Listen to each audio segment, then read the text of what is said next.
ilma mootii hantuutaa. Bara durii mootii hantuutaa tokkotu ture. Mootiin hantuutaa kun ilma tokko kan qabuu fi hantuutonni bineensota kaan irraa dinqii fi adda jedhee kan yaadu ture. Akkasumas hantuutonni kaan jecha isaa kanatti walii galu turan.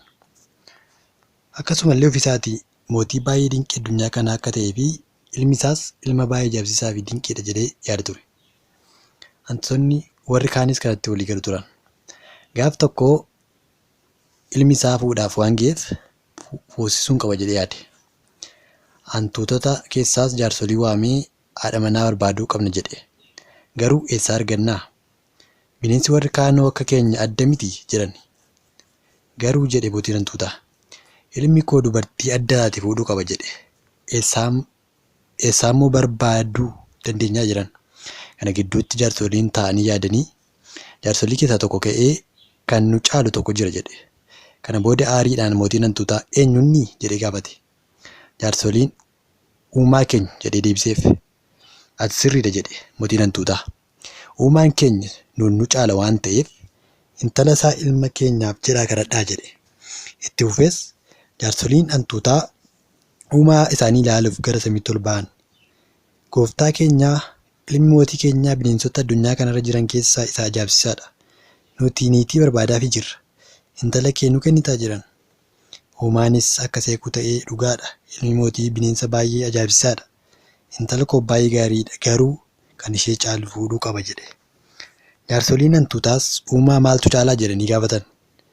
Hurriin anan caala. Gara samii dhufee na golge. Isa jalaa dhokachuu hin danda'u. Isa erguu hin danda'u.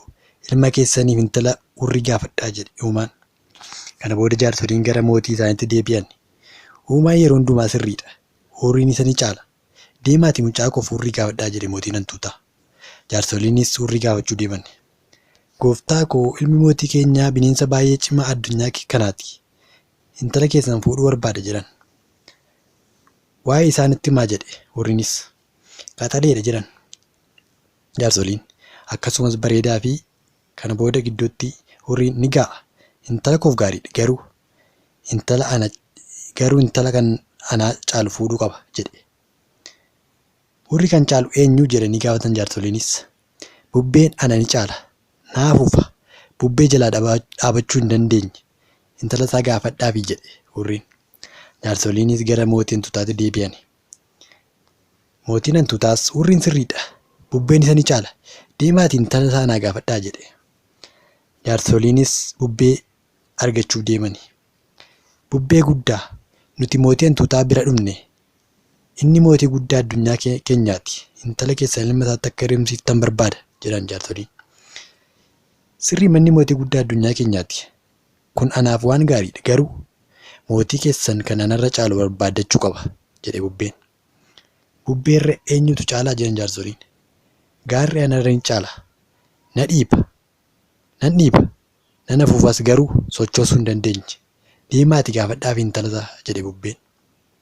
Jaarsoliinis gara mootii isaaniitti deebi'an. Eeyyee jedhe bu'aa. Bubbeen sirriidha. Deemaatii naa gaafadhaafi gaara. Kana booda jaarsoliin gaaratti dhufanii dubbatan. Ilmi mootii keessanii cimaa ajaa'ibsiisaadha. Kun intala koof gaariidha, garuu kan ishee caalu fuudhuu qaba jedhe gaarri. Eenyu jedhanii gaafatan. Hantuutni bosonaa ana ni caalti. Ana keessa urti. Tasuma ishee dhaabuu hin dandeenye jedhe gaarri. Hantuutonni bosonaa.